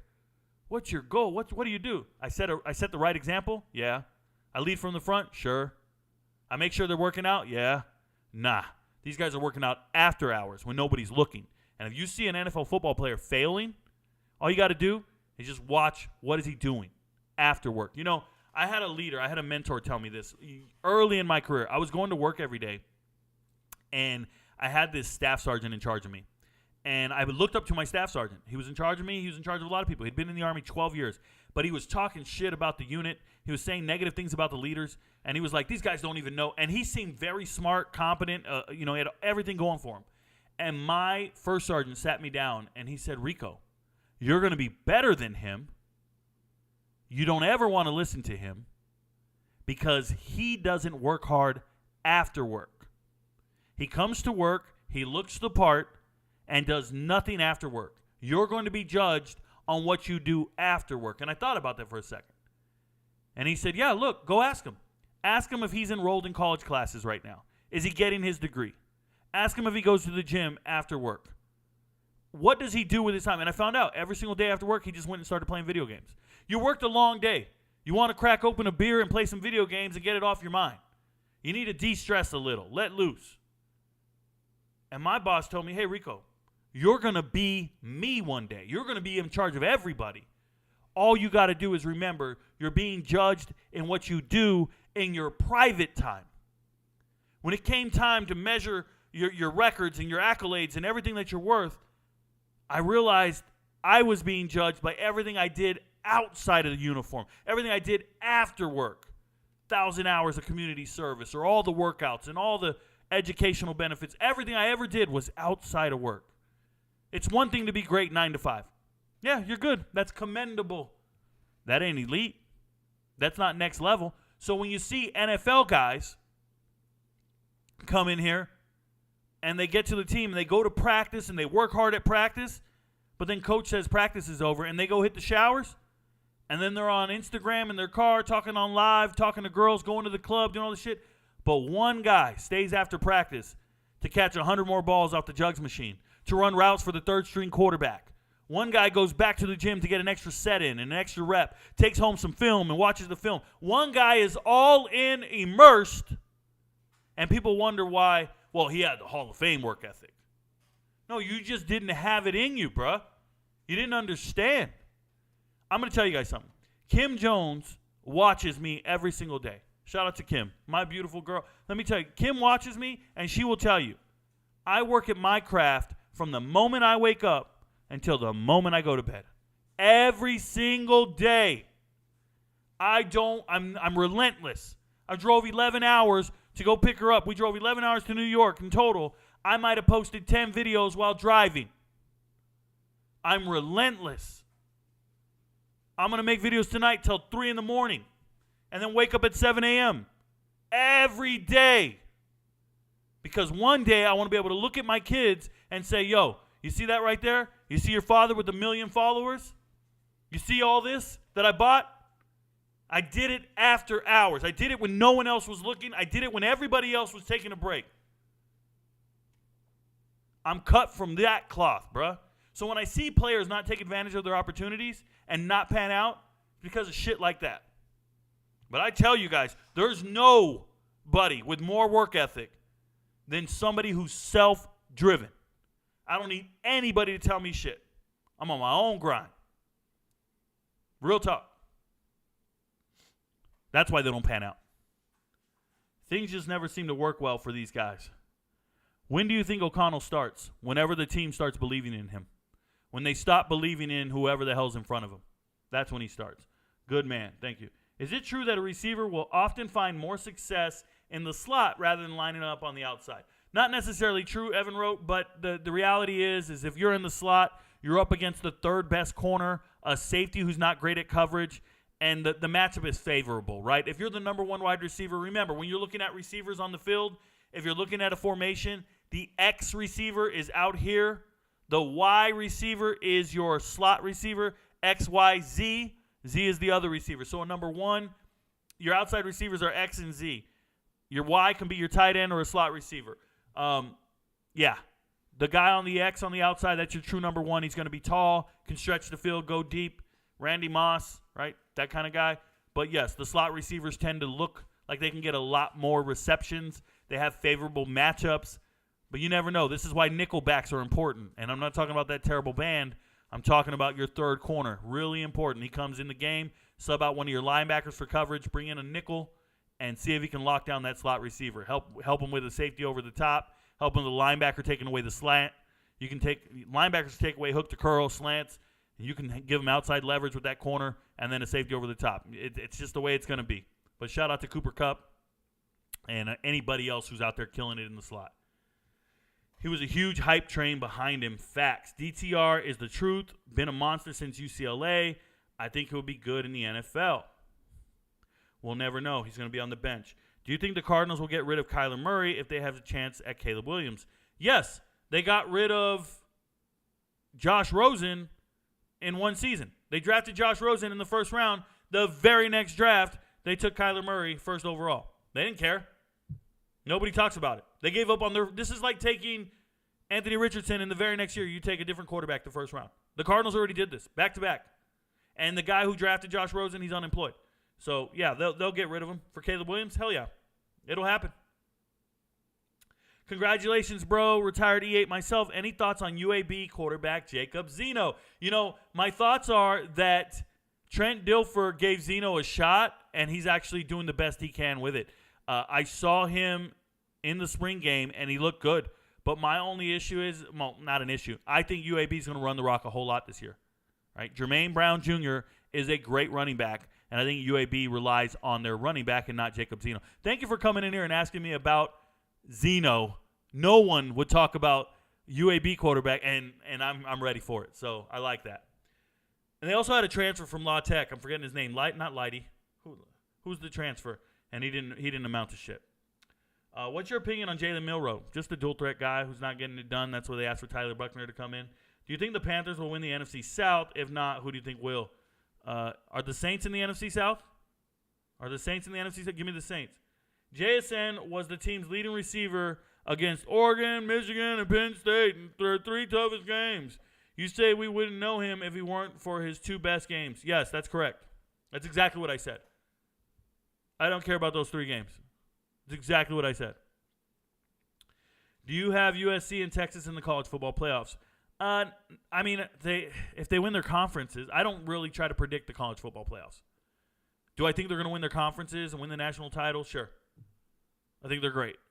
But I also like Michigan, Ohio State. I like a lot of teams. Thoughts on Marvin Mims, especially with Judy going down. So Judy went down with a knee injury today. We don't know what's happening there. Marvin Mims. They drafted him. I was very surprised to see him go in the second round. Deep threat. Good receiver. I didn't know. I thought he had a limited route tree when I watched him. I thought he didn't run much but fades and just be gone. But I hope he does well. I don't believe in the Broncos. Coop. No, they won't. Saints for sure. There you go. Kim will let you know. Rico knows. Kim knows. Kim will let you know. Hey, Kim ain't playing that shit. She ain't sitting around letting you talk like that. You crazy. Wilson and Olave played in all those games, by the way. Rick Lyle, I don't care. In all those games, Wilson and Olave got the number 1 and number 2 corners covering them. The number 3 corner on those teams had to cover JSN. So he got a lot of yards against the third best corner. He's never once lined up against the best corner on any team. Remember that. You just proved my point. He's never gone up against the best corner on any team. He went up against the third best corner. And college teams aren't very deep at corner. Not all their corners are going to the NFL. I don't think he's lined up against an NFL corner ever. Who has the best quarterback room in the country? Quarterback rooms don't matter, Joseph. You play your starting quarterback and no one else. So the best quarterback room in the country is USC because they have Caleb Williams. That's it. You don't care about the backups. If your starting quarterback goes down, your season's essentially over. About 99% of teams, that's a reality. Is KJ Jefferson an NFL caliber quarterback? We'll see this year. I don't make those declarations until I see their final year. Please ask your question once. I go in order. Thank you very much. Just tuning in. Who you got, Florida or Utah? Utah. Florida's trash. World-class fighter. Are you experienced? I fought for like 20 years. I'm an all-Army fighter. I'm a combatives level 4 instructor, and I used to teach martial arts. Back in February, I was getting paid like 50, 60 grand a year. 50 grand to teach martial arts for a living. I quit. I didn't like it. I was in the gym too much. I'm on the mat too much for that little amount of money. It wasn't worth it. But let me say this: when you go in there and you start certifying people in different martial arts and different black belts and all this stuff, it's nice to be called Sensei Rico or Master Rico, right? Because I'm a master. I've been around martial arts for a long time, and I've been fighting MMA for a long time. And I'll just tell you that I don't like training people who don't have the right mindset. I'm out here trying to make killers. I'm out here trying to make people who are physically amazing. And the gym and the studio that I worked at, the owner was like, let's just get as many people in as possible. And I'm not accustomed to that. I used to teach fighting in the military, hand-to-hand combat. And I'm not used to teaching kids. I'm not used to teaching people who aren't ready to go fight in the cage tomorrow. Like, I don't like that. So it just didn't work well with me. But yes, I'm extremely experienced. see me. I do have videos on YouTube if you want to see them. Just scroll way down there. You can find a few where I'm instructing, or maybe I'm demonstrating. I don't know what I'm doing. What football position do you think you evaluate the best? I think I evaluate defensive backs the best. It's what I played for the majority of my years, as well as wide receiver. But I feel like I evaluate running backs too. But, yeah, I'll go with defensive backs. I'll be right here throwing a few 5 stars and 4 stars. Doesn't make you good, no depth, and a team from the portal who doesn't know how each other plays. Sounds like 3 and 9 to me. Okay, so when you get a new team, any team in the country, you don't know how you're going to play if you get a new coordinator. If you get a new coordinator, there's no continuity. So when teams try to say in college football that continuity is important, they don't quite understand what they're saying, because you have new players every single year. And if you get a new coordinator, nobody has any continuity with the old coordinator. It doesn't matter anymore. Whether you guys knew each other or not, you're all learning a new system. So that's number one. Number two, Colorado saw this, and they did something really unique. They signed transfers in pairs, essentially. So they got teammates from the same team numerous times. I'm going to say at least 10 different pairs of teammates transferred to Colorado. So they're aware of one another, meaning on the offensive line, they got 2 transfers from Kent State. They started next to each other for the last 2 years. There's real continuity there. They know exactly what they're doing. And they know their offensive line coach, Bill O'Boyle. They know Sean Lewis because he's their old head coach. They know everything. There's continuity there all day long. I don't have to go through all the Jackson State guys that showed up. They all know each other. Florida State, about 5 guys showed up. They all know each other. They all practiced together, knew each other, relied on one another. It's crazy. 2 guys came from Ole Miss. 2 guys came from, ODU, Old Dominion. Like, are you serious right now? If you don't think that they figured that out, they got the continuity on track. There's no depth in a team from the portal, blah, blah, blah. You don't have a clue. A team from the portal is in the top 10 right now. Florida State is starting to transfer at every single key position, and they're in the top 10 because they found answers. Colorado has a transfer at every single key position, and they upgraded at every single position group. You have no idea what you're talking about, Parker. None. You haven't studied rosters. You haven't even studied this occurring. I don't care about a few 5-stars. You don't ever hear me talk about the 5 stars. I don't want to see Cormani McLean on the field. I want to see people who have production on the field. Real players. You have no clue what you're talking about. It's sad. I can't wait, man. I know your name for all the wrong reasons. Won't forget it. And this is a recording. I'll come looking for you. I'm back, but the Chiefs versus Bengals game, when he finna slip up and say the N-word. Oh, did he say that? I didn't hear it. It happens. A lot of guys have said it, and their careers are fine. Campbell High School tomorrow night gonna upset a good Kennesaw Mountain team. Yeah, Kennesaw Mountain's pretty good. Shout out to Campbell. We'll see what happens. What about Juwan Mitchell, Colorado today, getting a haircut in the team locker room? Hey, man, get his fade lined up properly. Hey, Rico, what do you think of Baylor's transfer quarterback, Drones? Will he take over the job at Virginia Tech? If he does, that's bad news for Virginia Tech. I don't think Drones is very good. Kyron Drones transfer from Baylor to Virginia Tech. Let me tell you what my issue is. Baylor at one point last season had a really bad performance by Blake Shapen. He was struggling pretty bad. He wasn't playing great. And at no point did the coaching staff say, put in Kyron Drones. And that tells me they know how bad Drones was at practice. They know he wasn't any better than Shapen. So although Shapen was kind of underachieving and playing poorly, never once did they think to themselves, we got to put Drones in. That's a red flag to me right then and there. But I hope he gets better. I hope he improves. And I don't want him winning the job at Virginia Tech, if I'm being real. Any chance Pittman on the hot seat? No. Pittman just won a bowl game. Winning bowl games keeps your job. No way. Yup, Josh got traded to the Cardinals for a 5th-round pick. Yeah, no. You talking about Josh Rosen? You talking about somebody else? I'm confused. Campbell, high out of Atlanta opinion. I don't have an opinion. I don't have one. Rico, what are your thoughts on Penn State? None whatsoever. 3rd best team in the Big Ten. 4th best team in the Big Ten. Rico, if I see you at Grovetown Walmart, I might have to debate with you. You'd probably stare at the ground and pretend like you're lost if you saw me. You're going to watch De La play tomorrow. I don't know. What's your opinion on Justin Shorter? Good wide receiver. Nothing short about him. I think he's 6'4", 6'5". I like the kid. Excuse me, did you just say Alabama loses 3 to 5 games? Yes, I did. Clemson is being overlooked this year. Overlooked for what? Everybody says they're going to win the ACC like they do every single year. Nobody's overlooking them. Laser focused and mature. Media is looking for any reason to try to write them off. Stop watching the media. Stop watching ESPN. Nobody's looking for a reason to cut him off. Edwards, running back at Georgia. I thought he looked comparable to the starters from last year. What are your thoughts? My thoughts are everybody's doing this. They just keep moving the bar down to the next guy in line at Georgia. And they're like, oh, he's great. What about him? He's great. Oh, he's an NFL guy. Look, somebody told me yesterday. Somebody said, oh, well, we had a real running back last year. You just don't understand. He should have got drafted in the 3rd round, not the 7th round. And I'm like, no, he was the 18th running back drafted. There were 17 running backs ahead of him. And never in the history of the NFL draft, even back in the 80s when they used to draft 50 running backs. They used to draft 50 running backs back in the 80s. I've studied this. Never have you seen 18 running backs go in the first 3 rounds. So you got a 7th round running back. Everybody else on that bench is not an NFL running back. Not today. I don't think Georgia has good running backs, and they know it.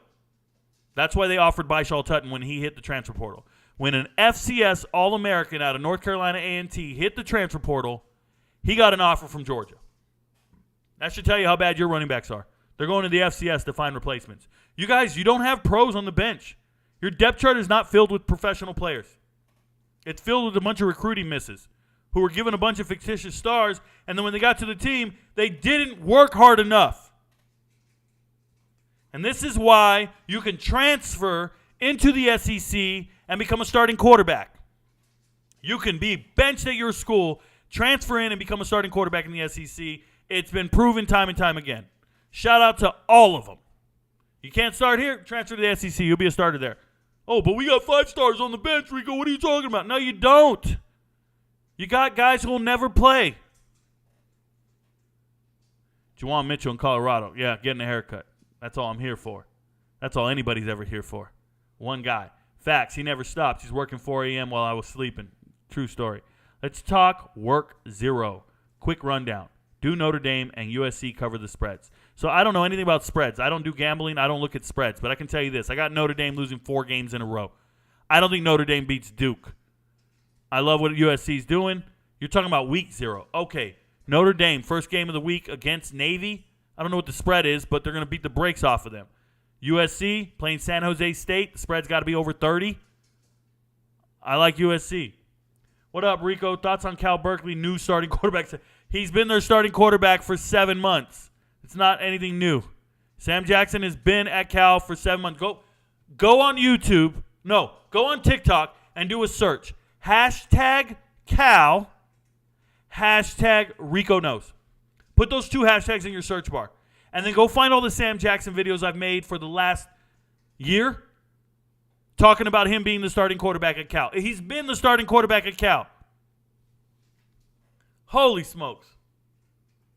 He just got named the starting quarterback at Cal today. But when I made my top 50 transfer portal players,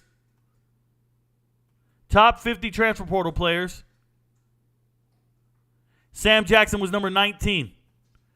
You think I thought he was going to be a bench warmer? You think I thought he wasn't going to start? He was my 19th ranked player in the transfer portal on offense. But he wasn't named the starter, Rico. Yes, he was. He's been the starter the whole time. They just make believe that Ben Finley was still competing for the job for the sake of what? To keep him there so he doesn't leave again. So he doesn't go to another school. It's gross. It's gross. I wish you guys watched the content. What do you think about Sam Jackson? I don't know. I made a video about him 19 days ago. It's right there. Sam Jackson, number 19 on my top 50 players. So go to the top 50 transfer portal players and go see what I think about Sam Jackson. Still, do the search. Hashtag Cal. Hashtag Rico Knows. I've been talking about Sam Jackson for a year now. Where am I at in the chat?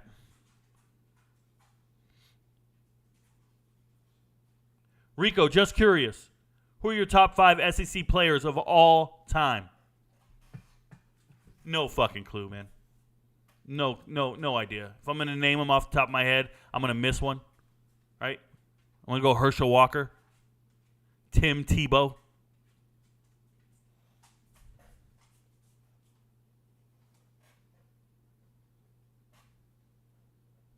Yeah, it's too hard to name them all off the top of my head. I'm not going to say Cam Newton. He had one season. I can't go Cam Newton at all. One season doesn't cut it for me, guys, at all. So Joe Burrow, Cam Newton, not happening. Not even a little bit. Thoughts on Nico Collins coming into this year? Nothing really. I don't really think about him that much. Thoughts on Yale quarterback Mike Oxhard? Never watched any tape on him. I don't watch a lot of Yale tape. I try to stay out of the FCS level, and I only watched Yale for one of their offensive linemen who just transferred to South Carolina. The team captain. I'm forgetting his name right now. If Conor McGregor invited you to his gym, would you show up? Sure. Why wouldn't I? Yeah, I'd show up. Put him in a headlock and squeeze. Have God bless him like if he just sneezed. How you think John Rice Plumlee does this year? Does UCF make any noise in the Big 12? Make any noise? Not necessarily, but I hope he plays well. I like John Rice Plumlee. I don't think that they're going to make any noise. They're a good team. I like them. They're cool. Thoughts on Syracuse football? I hope they have a down year and Dino Babers gets his walking papers.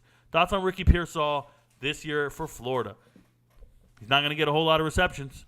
Graham Mertz can't throw the ball, but he's a good wide receiver. Thoughts on UConn's new quarterback number 1? Who's the kid? Who won the job? I need to know. You said that Bryce Young was good because of the talent around him, but also cited his departure as one of your main reasons for Bama going 7-5. Can you explain that? Not challenging you. I know you're informed. So, yeah, I can explain it. I said Bryce Young, I couldn't evaluate his talent because he had 5 stars all around him. I said I can't value his quarterback play better than anybody else's, and this is why he wasn't in my top 3, top 4, whatever it was, right? Here's how I evaluated Bryce Young. I said if I put him on Fresno State, do they win more than 10 games? No. They win the same amount of games they won with Jake Haener. So with that thought process, that is not how this is applied, though. The inverse is he's also the only reason Alabama won 4 games last year. Like, Alabama was going to lose games without him. So the fact that they're going from Bryce Young to whoever is a problem. You got a Heisman Trophy winning quarterback leaving, and his replacement has never played. That's the issue. Okay? The fact that they're going to lose games because they got a quarterback in there who's never played, I believe in that. It's just how it is. You think Jake Haener will start any games this year? I hope not. Hey, Rico, my dad and I have a disagreement, and I'm coming to you as the tiebreaker.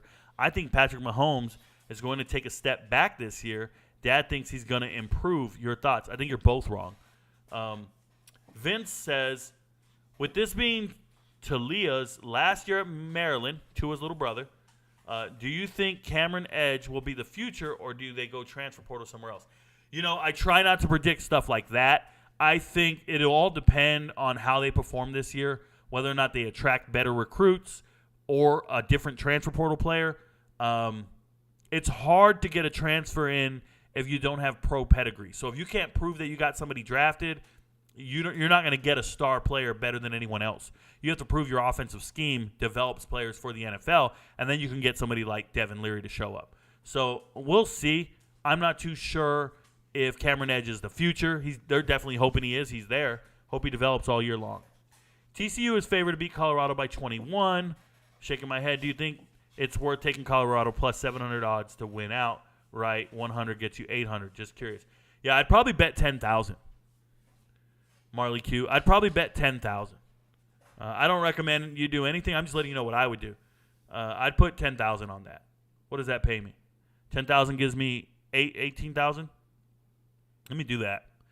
That's what I would do. I understand what you're saying about the 7th round pick, but the offensive lineman, that is always elite. Don't you think the running game will still be very effective? Not at all. I think the box will be stacked.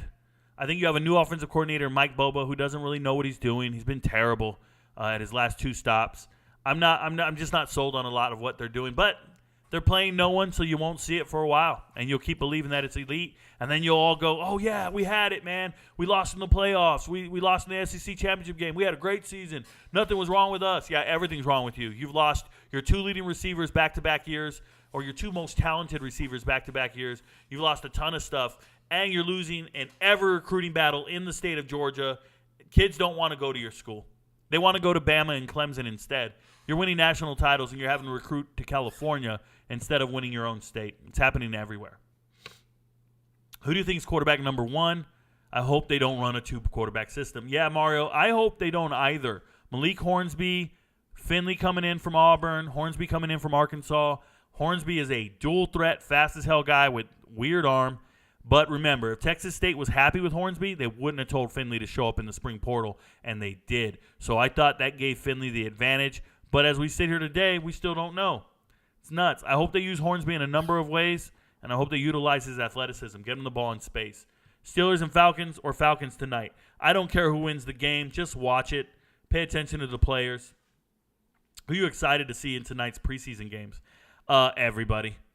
Everybody. I got everybody, bro. Let me see Nick Herbig prove me wrong, because I said he was a great college player, and I'm really pulling for him. Apparently that was wrong of me to say. Sorry, my dog's chewing on her toys right now.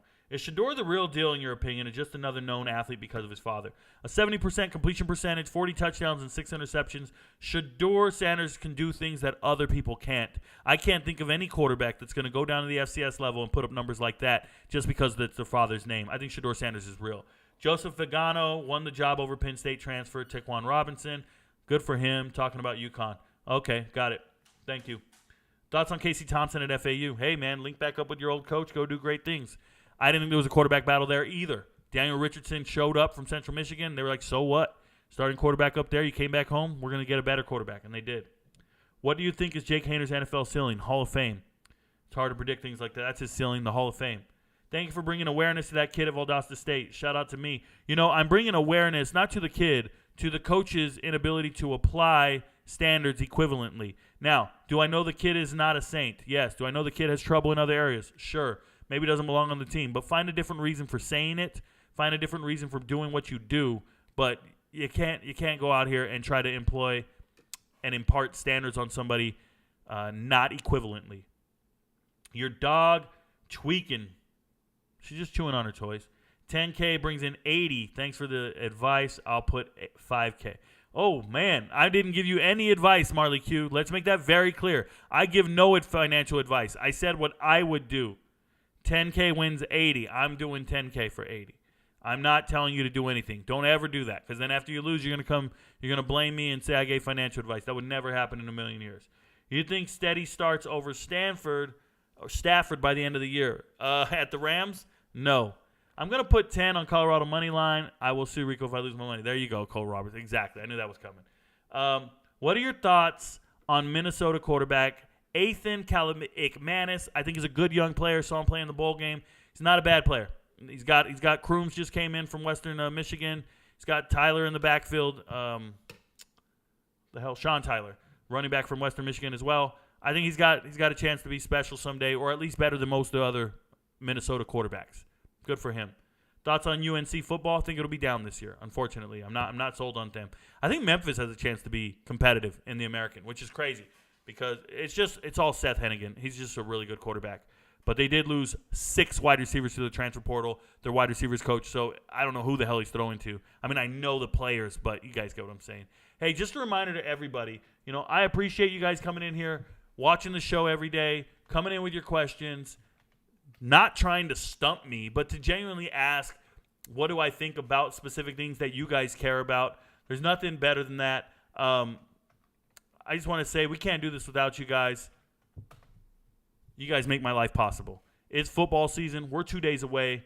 Get excited. Remember, your friends don't know, but Rico knows. Time in my dreams, I do this for you. I do this for my mother, who's finally clean, no longer a fan. I do this for you. I do this for my sister, my wife and my kids, cause they part of the team. I do this for all the naysayers and haters who made me one of the greatest. I know it kills you inside, that's why I do this for you. I do this for my father, who I've only seen from time to time in my dreams. I do this for you. I do this for my mother, who's finally clean, no longer a fan. I do this for you. I do this for my sister, my wife and my kids, cause they part of the team. I do this for all the naysayers and haters who made me one of the greatest. I know it kills you inside, that's why I I do this for I you. do this for the kids who sit a bit outside the mix, who maybe cope through humor just to fit in for a bit, who never let the world know when depression's setting in. To all of those who know you, that impression don't exist, and it ain't counterfeit, it's just a way to counter it. I'm living things I dreamed about, I still encounter it. It ain't something that a cigarette or alcohol can fix, but all because of it, I flipped it quick, went on to write some hits. This a success, off another breath. This the first step in searching to be nothing less than be the best in what you do to prove their strength in being you. Learn so much in chasing dreams that I never would in school. Depends on where your passion lie, just no passion never lie. Life presents distractions, but your actions have to fortify the things that you believe in. Have to scream it like a battle cry and leave the ones who didn't looking stupid while they're asking why. Couldn't lie, I really do this for the ones I love, those who treat the music as a vice and lyrics like a drug. Those who need advice on how to lift their spirit high enough to break out of the box they make up lives they know aren't good enough. Just because it's how it is don't mean it's how it has to be. This is what the uninspired testifiers fail to see. Jealousy results from being that which others fail to be, and if it means you're not with me, that honestly sounds fair to me. I do this for my father, who I've only seen from time to time in my dreams. I do this for you. I do this for my mother, who's finally clean, no longer a fiend. I do this for you. I do this for my sister, my wife and my kids, cause they part of the team. I do this for all the naysayers and haters who made me one of the greatest. I know it kills you inside, that's why I do this for you. Do this for my mother, she'll be working for the summer. Do this for my father, cause these days I often wonder what my life would have been like if I was not adopted. To grow up in a home where I was treated like a problem. I don't know, it's just a guess. Your guess